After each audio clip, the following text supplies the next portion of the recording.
नमस्कार दोस्तों, स्वागत है आप सभी का अनलर्निंग पाठशाला के यूट्यूब चैनल पर। दोस्तों आज है 27 जुलाई और 27 जुलाई की जितनी भी इम्पोर्टेंट करंट अफेयर्स है वो सब आज हम यहाँ पर देखेंगे। ठीक है, एमसीक्यू फॉर्म में। अगर आप किसी भी एग्ज़ाम की तैयारी कर रहे हैं, एसएससी हो, बैंकिंग हो, रेलवे हो, कोई भी वनडे एग्ज़ाम हो, तो ये वीडियो आपके लिए बहुत ज़्यादा इंपॉर्टेंट होने वाली है। तो वीडियो को लास्ट तक देखें, जुड़े रहें लास्ट तक। और अगर वीडियो अच्छी लगे तो चैनल को सब्सक्राइब करें, वीडियो को लाइक करें और ज़्यादा से ज़्यादा लोगों के साथ शेयर करें। चलिए स्टार्ट करते हैं। ये मेरा व्हाट्सएप नंबर है और इंस्टाग्राम आईडी है। अगर आप मुझसे पर्सनली कनेक्ट होना चाहते हैं, कुछ भी पूछना चाहते हैं, अपनी तैयारी से रिलेटेड डाउट, तो आप मुझसे बेझिझक मैसेज कर सकते हैं। ठीक है। और रोज़ सुबह करंट अफेयर का सेशन होता है, जो आप देखोगे तो आपकी जो करंट अफेयर के ऊपर है काफ़ी ज़्यादा अच्छी कमांड बनेगी। और एप्टीट्यूड का सेशन होता है एक, शाम को रोज़ 6 बजे के आसपास में एक वीडियो डालता हूँ। और मतलब काफ़ी कोशिश करता हूँ कि अच्छा सा कोई कॉन्सेप्ट उठा के उसके ऊपर आपको वीडियो बना सकूँ, ताकि आपका मैथ्स पे अच्छी कमांड बन सके। चलो आगे बढ़ते हैं। ये हमारे कुछ सोशल मीडिया प्लेटफॉर्म्स हैं, इनके साथ भी आप जुड़ सकते हो। यूट्यूब, टेलीग्राम, इंस्टाग्राम, फेसबुक, सब पर हम हैं। और कहीं ना कहीं आपको सबसे फ़ायदा कुछ ना कुछ मिलेगा ही। नंबर हो गया ये मेरी इंस्टाग्राम आईडी हो गई, यहाँ पर आप मुझसे पर्सनली कनेक्ट कर सकते हैं। चलो आज का पहला क्वेश्चन देखते हैं। विच Formula 1 racing driver has one the French F1 grand prix. देखो ग्रैंड प्रिक्स क्या होता है, जो रेसिंग होती है, कार रेसिंग होती है, उनको बोलते हैं ग्रैंड प्रिक्स। और साल में ये कई सारी होती हैं, अभी तक ऑलरेडी बहुत सारी हो चुके हैं।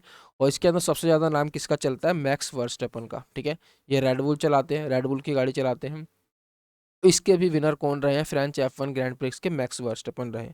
और सेकंड नंबर पे रहे हैं मर्सिडीज के लेमिस हैमिल्टन। ठीक है, लुइस हैमिल्टन नाम है इनका, लुइस हैमिल्टन। और थर्ड नंबर पे भी मर्सिडीज के ही ड्राइवर हैं, जॉर्ज रसल, जॉर्ज रसल। तो ये याद रखिएगा। अगर हम बात करें मैक्स वर्स्टेपन की, इन्होंने अब ये इनकी जो विन थी, मतलब जो ये वाली जीत थी, ये इनकी 69th विन थी। ठीक है, अब तक 69 रेसिंग जीत चुके हैं ये। और 2022 की ही बात कर ले सिर्फ, तो 2022 के अंदर ये 7th विन थी इनकी। 2022 के अंदर अगर सातों विनों की इनकी बात करें, तो इन्होंने Canadian grand prix, Spanish grand prix, Saudi Arabian grand prix, French grand prix जो अभी जीता इन्होंने ग्रैंड प्रिक्स। इसके अलावा इन्होंने जीता हुआ है Azerbaijan Azerbaijan Grand Prix, Miami Grand Prix. और एक इन्होंने जीती है एमिलिया रोमागना। ये 7 ग्रैंड प्रिक्स हैं जो इन्होंने इस साल जीती हैं। ठीक है, अभी इससे पहले कौन, एक बहरेन ग्रैंड प्रिक्स हुई थी इससे पहले, जो हुई थी थोड़े दिन पहले, बहरेन ग्रैंड प्रिक्स, उसके विनर कौन रहे थे? Charles lake. ठीक है, और इन्होंने इस साल 2 और जीती है, एक ऑस्ट्रेलियन जीती है, ऑस्ट्रेलियन, और एक ऑस्ट्रियन ग्रैंड प्रिक्स भी जीती है इन्होंने इसी साल। ठीक है, इसने चार्ल्स लेक ने। अभी थोड़े दिन पहले एक मोनाको हुई थी, मोनाको ग्रैंड प्रिक्स, ये जीती थी सर्जियो पेरेज ने। ठीक है, तो ये सारे के सारे नाम आप याद रख सकते हो। बाकी मेनली इसमें नाम मैक्स वर्स्टेपन का चलता है, काफ़ी रेस जीतते हैं। चलो आगे बढ़ते हैं। अगर एग्जाम में ना आता हो ना क्वेश्चन, तो छोड़ के मत आना, मैक्स वर्स्टेपन अगर वहाँ पर हो तो उसका लगाइए ना, अगर कोई भी ग्रैंड प्रिक्स आए तो मोस्ट प्रोबेबली चांस रहेंगे ठीक हो जाएगा। Governor of which state has approved a proposal for the creation of Barak Bhuban wildlife sanctuary. देखो इंपॉर्टेंट क्वेश्चन है काफ़ी ज़्यादा। Barak Barak Bhuban wildlife sanctuary बनने जा रही है अभी, तो कौन सी स्टेट के गवर्नर ने इसको मंजूरी दी है? तो याद रखिएगा, ये है असम। असम के गवर्नर कौन है? जगदीश मुखी। इन्होंने इस चीज़ को अप्रूवल दिया है कि यहाँ पर एक वाइल्ड लाइफ सेंचुरी बनाई जाएगी। दूसरी वाइल्ड लाइफ सेंचुरी है असम के अंदर, ही असम के अंदर दूसरी वाइल्ड लाइफ सेंचुरी, याद रखिएगा। पहली कौन सी है? पहली है Borail Borail wildlife sanctuary. ठीक है, ये भी बराक वैली के अंदर ही है, और जो अब बन रही है ये भी बराक वैली में ही बन रही है, बराक वैली के अंदर। नाम याद रखिएगा प्लीज़ इसका, बोरेल वाइल्ड लाइफ सेंचुरी पहली वाइल्ड लाइफ सेंचुरी है। और अब दूसरी बनने जा रही है Barak Bhuban wildlife sanctuary Assam के अंदर। इसकी मंजूरी जो गवर्नर है वहाँ के जगदीश मुखी, उन्होंने दी है। इसका वो एरिया जो इसका अगर हम बात करें तो 320 स्क्वायर किलोमीटर के एरिया में ये फैला हुआ है। और बराक रिवर है, एक बराक और एक सोनाई रिवर है, सोनाई, इन दोनों रिवर के बीच में ये वाइल्ड लाइफ सेंचुरी है। ठीक है, दोनों रिवर हैं। अच्छा, इसकी बात कर लें अगर बराक रिवर, तो ये सेकेंड लार्जेस्ट रिवर है नॉर्थ ईस्ट इंडिया की, second largest river north east India की। ठीक है, तो याद रखिएगा सारे पॉइंट्स।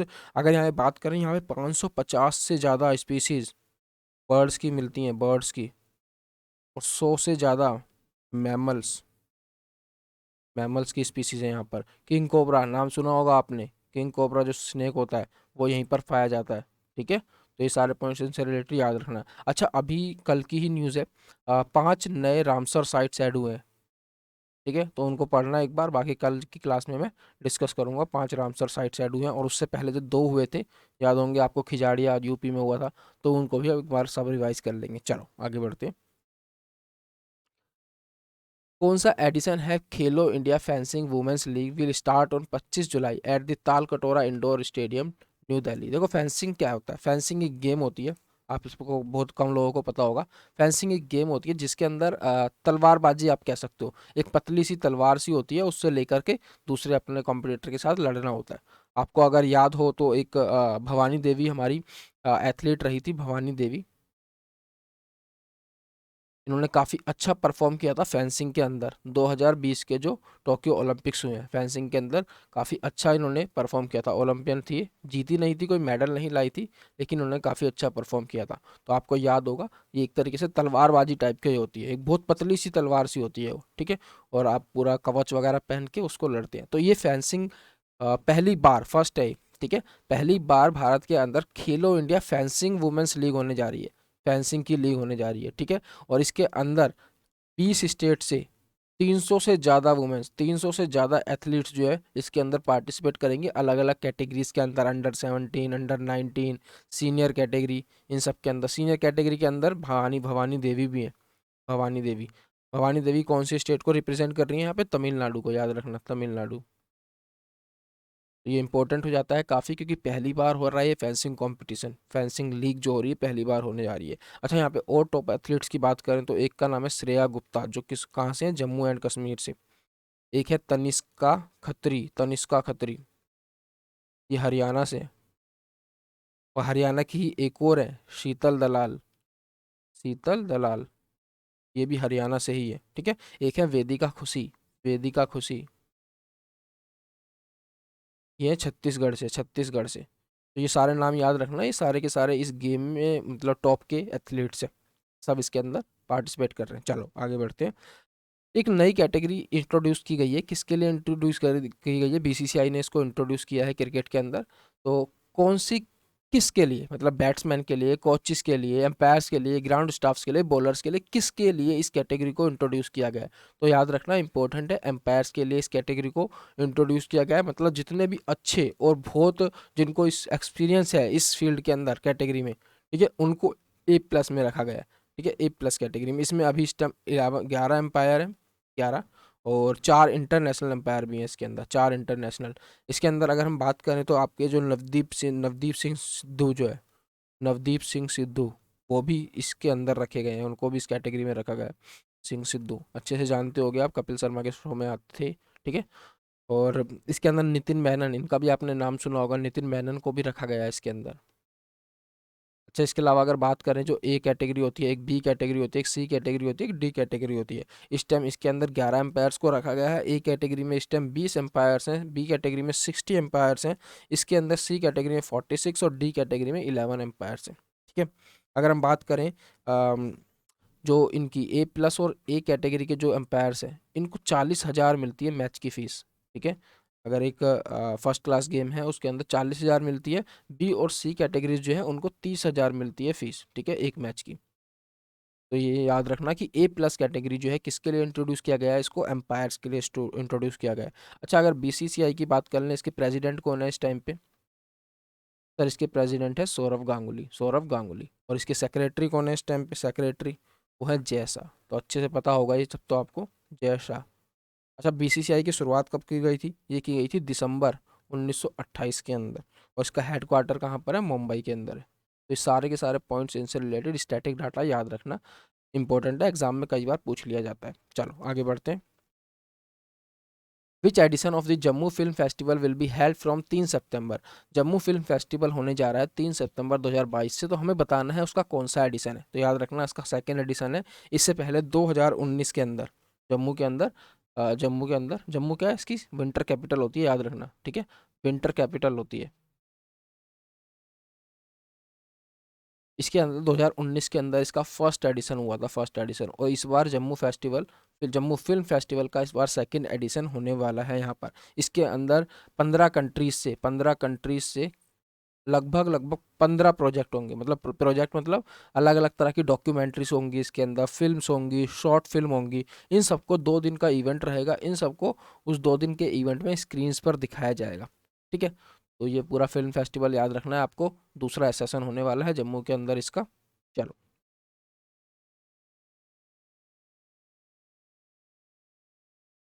आप सबने मंकी पॉक्स का नाम सुना होगा, ठीक है। मंकी पॉक्स काफ़ी ज़्यादा फैल रहा है, ठीक है।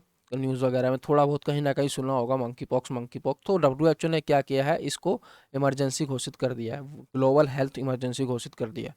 तो इसका मतलब थोड़ा खतरा इसका बढ़ता जा रहा है।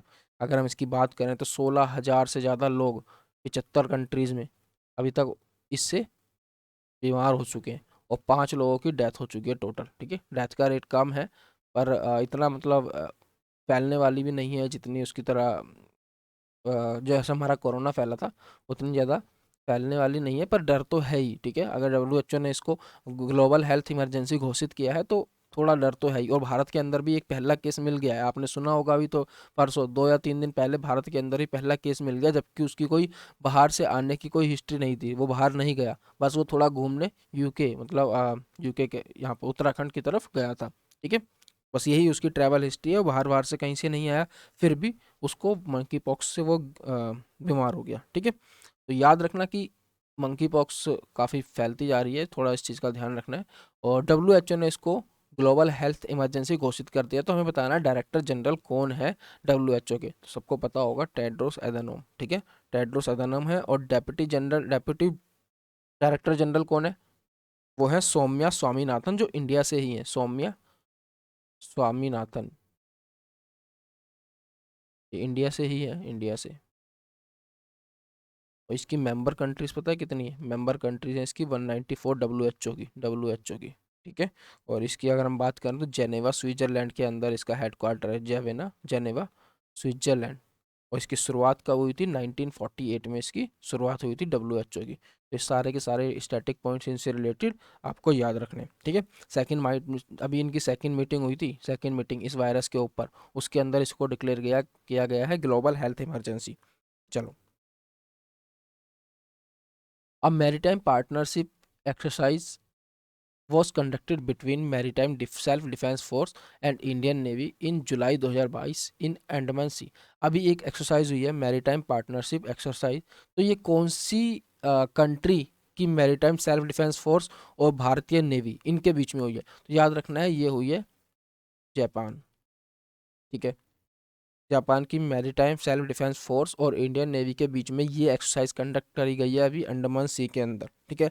भारत की तरफ से INS सुकन्या, और इसकी बात करें अगर जापान की तरफ से तो इनका JS सामुद्रे है एक, ठीक है। तो इन शिप्स ने इसके अंदर पार्ट लिया है, और इस एक्सरसाइज को कराया गया ताकि एक दूसरे के साथ ज़्यादा अच्छे से काम कर सकें, और ज़्यादा अच्छे से जो सीमैनशिप मतलब ध्यान रखा उसके अंदर, निगरानी रखी जा सके के अंदर, ठीक है। कम्युनिकेशन प्रोसीजर अच्छा किया जा सके, इन सब चीज़ों के लिए इस एक्सरसाइज को करा गया है। तो याद रखना, जापान के बीच में और इंडियन नेवी के बीच में हुई है ये, जिसको बोला गया है मैरीटाइम पार्टनरशिप एक्सरसाइज, ठीक है। तो इम्पोर्टेंट है काफ़ी। अगर हम कुछ लेटेस्ट अभी जो फिलहाल में जल्दी में जो भी जितनी भी एक्सरसाइज हुई है, एक बार हम उनको भी देख लेते हैं यहाँ पर, ठीक है। अभी हुई थी एक डस्ट लीक, याद होगा आपको डस्ट लीक, जिसका थर्ड वर्जन हुआ था, थर्ड एडिशन हुआ था, थर्ड एडिशन। ये किसके बीच हुई थी, ये हुई थी इंडिया एंड उज्बेकिस्तान, ठीक है। और जो हुई थी कहाँ पर हुई थी, उज्बेकिस्तान के अंदर ही हुई थी, ये इसकी प्रेस रही थी। अच्छा, एक हुई थी संप्रीति, आप सभी को पता होगा संप्रीति जो होती है, संप्रीति एक्स, ये होती है इंडिया एंड बांग्लादेश के बीच में, इंडिया और बांग्लादेश के बीच में। और इस बार हुई कहाँ पर है, जैसोर करके एक जगह है, जैसोर करके बांग्लादेश के अंदर ही वहाँ पर इस एक्सरसाइज को कंडक्ट कराया गया। एक हुई थी सुरक्षा कवच, याद होगा आपको, ये किसी बाहर दूसरी कंट्री से नहीं हुई। सुरक्षा कवच हमारे जो इंडियन आर्मी है, इंडियन आर्मी और महाराष्ट्र पुलिस इनके बीच में कंडक्ट हुई थी, ठीक है। महाराष्ट्र पुलिस और इंडियन आर्मी के बीच में, कहाँ पर, एक लला नगर करके जगह है पुणे के अंदर, पुणे के अंदर, ठीक है। कौन कौन सी होगी, डस्ट लेक, संप्रीति, सुरक्षा, इसके अलावा हुई थी एक लामित्य, लामित्य 2022, ये हुई थी इंडिया एंड सीशेल्स के बीच में, सीशेल्स के बीच में, ठीक है। और कहाँ पर हुई थी, सीशेल्स में ही हुई थी। अच्छा, एक और हुई थी अभी स्लिनेक्स, सभी को नाम पता होगा, इसको तो हम आराम से याद भी रख सकते हैं एसएल से, कि ये श्रीलंका के साथ होती है हमारी, ठीक है। श्रीलंका के साथ हुई थी, 9th एडिशन रहा था, और ये कहाँ पर हुई थी, विशाखापट्टनम में हुई थी, विशाखापट्टनम, आंध्र प्रदेश के अंदर, आंध्र प्रदेश के अंदर। तो सारे के सारे पॉइंट्स याद रखना है, जो अभी हाल फिलहाल में एक्सरसाइज हुई है ये कहाँ पर हुई है और कौन सी कंट्री के साथ हुई है। चलो, The Cochin Shipyard Limited and the have signed an agreement to boost startups in the maritime sector। देखो, कोचिन शिपयार्ड लिमिटेड, इसकी बात अगर हम करें तो 1982 में इसकी शुरुआत हुई थी, और कोची केरला के अंदर, कोची केरला के अंदर इसका हेड क्वार्टर है, केरला में। और इसके अगर CMD की अगर हम बात कर ले तो वो है मधु एस नाई, ठीक है। चलो, ये हो गई कोचिन शिपयार्ड लिमिटेड की बात। इन्होंने अभी एक एग्रीमेंट किया है, किसके साथ इन्होंने करा है, IIM कोझिकोडे के साथ, ठीक है। IIM कोझिकोडे के साथ इन्होंने एग्रीमेंट किया है, जिसके अंदर जो मैरीटाइम सेक्टर के अंदर जो स्टार्टअप है उनको बूस्ट करने के लिए, ठीक है। समझ आया, जो भी स्टार्टअप मैरीटाइम में सेक्टर की तरफ काम कर रहे हैं, उनमें काम कर रहे हैं, उन स्टार्टअप्स को अच्छा करने के लिए, उनको हेल्प करने के लिए, उनको उसके अंदर हर तरह की सुविधाएं प्रोवाइड करने के लिए, जो है IIM कोझिकोडे के साथ कोचिन शिपयार्ड लिमिटेड ने एक एग्रीमेंट साइन किया है। इसके तहत क्या होगा, जो IIM है वो उनको मेंटरशिप प्रोवाइड करेगा, उनको ट्रेनिंग प्रोवाइड करेगा, ठीक है। जो भी इस प्रोग्राम के अंडर जितने भी स्टार्टअप सिलेक्ट होंगे, उन सबके लिए ये सब चीज़ें IIM उनकी हेल्प करेगा, इस चीज़ को कि स्टार्टअप को कैसे चलाएं, ठीक है, कैसे मेंटरशिप करनी है उनकी, ये सब चीज़ें।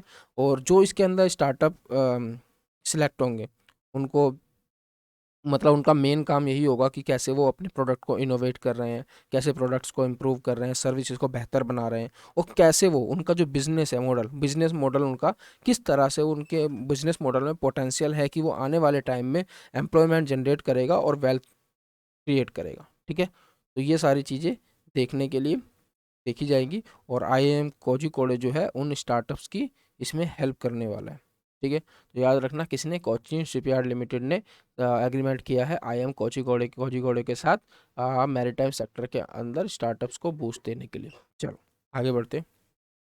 ये इंपॉर्टेंट है कि ये स्टैटिक पार्ट जो मैंने बताया ना, यहाँ पे पेन को क्या हो गया, ये रहा, ठीक है, इसको भी ध्यान रखना। चलो, विच IIT हैज़ लॉन्च द निर्माण एक्सीलेटर प्रोग्राम। देखो, ये भी किससे रिलेटेड है, ये भी निर्माण एक्सीलेटर प्रोग्राम स्टार्टअप से ही रिलेटेड है, स्टार्टअप से, ठीक है। चलो, इसको देखते हैं। IIT कानपुर ने एक प्रोग्राम लॉन्च किया है अभी, निर्माण एक्सीलेटर प्रोग्राम, ठीक है। और इसके अंदर जो department of science and technology है वो इनकी हेल्प करेगा। IIT कानपुर के अंदर एक इनका इंक्यूबेशन एंड इनोवेशन सेंटर है, SIIC, ठीक है। Startup incubation and innovation centre IIT Kanpur का इन्होंने लॉन्च किया है, किसको, निर्माण एक्सीलेटर प्रोग्राम को। और इसके अंदर डिपार्टमेंट ऑफ साइंस भी इनको सपोर्ट करेगा। इसके तहत होगा क्या, 15 स्टार्टअप ऐसे सिलेक्ट किए जाएंगे, ठीक है, कि उनको अपॉर्चुनिटी दी जाएगी कि किस तरह से वो अपना प्रोडक्ट, जो भी उनका स्टार्टअप जिस चीज़ के ऊपर भी बेस्ड है, किस तरह से वो उसको जर्नी, उसको लैब से लेकर मार्केट तक लेके आएंगे, वो पूरी जर्नी उस चीज़ के अंदर जो है उनको हेल्प की जाएगी, ठीक है। मेन फोकस उनका रहेगा कि उनको कैसे उनको इस जर्नी में हेल्प की जा सके, ठीक है। ये थोड़ा जैसे उनको पता नहीं होता कि क्या क्या उसके अंदर चैलेंजेस आ सकते हैं। लैब तक प्रोडक्ट बनाना मतलब प्रोडक्ट को एक एक्सपेरिमेंटल लेवल तक रखना और उसको मार्केट में उतारना, इसमें बाकी बहुत सारा फ़र्क है, ठीक है। आपका प्रोडक्ट बिल्कुल अच्छे से तैयार होना चाहिए, तभी आप मार्केट में उतार सकते हो। तो ठीक है, तो इसके बीच में जो जितने भी चैलेंजेस आएंगे ना, चैलेंजेस, इन सबको एक्सीलेट करने के लिए, ठीक है, इन सब के अंदर उनकी हेल्प करने के लिए जो है IIT कानपुर ने निर्माण एक्सीलेटर प्रोग्राम को स्टार्ट किया है। और मेनली उन स्टार्टअप्स पे फोकस किया जाएगा जो हेल्थ केयर और एग्रीकल्चर में काम कर रहे हैं, ठीक है। मैन्युफैक्चरिंग स्टार्टअप जो हेल्थ केयर और एग्रीकल्चर के फील्ड में है, उन पर इसमें ज़्यादा फोकस किया जाएगा और उनकी हेल्प की जाएगी कैसे वो जो भी चैलेंजेस होते हैं मार्केट जर्नी तक के, उसके प्रोटोटाइप में उनकी हेल्प कर सकें। ठीक है, और 6 महीने तक ये चलेगा। उसके बाद क्या होगा, जो बेस्ट परफॉर्मिंग स्टार्टअप होगा, बेस्ट परफॉर्मिंग, उसको $1 मिलियन का इनाम दिया जाएगा। ठीक है, $1 का इनाम दिया जाएगा। तो याद रखना कि प्रोग्राम किसका है, बस एग्जाम के लिए इतना इंपॉर्टेंट है कि निर्माण एक्सीलेटर प्रोग्राम किस आईआईटी ने लॉन्च करा, तो याद रखना ये आईआईटी कानपुर ने किया है, आईआईटी कानपुर ने किया है। ठीक है, आई होप अच्छे से क्लियर होगा। चलो आगे बढ़ते हैं। Which state government has launch the tourism policy 2021 for the state?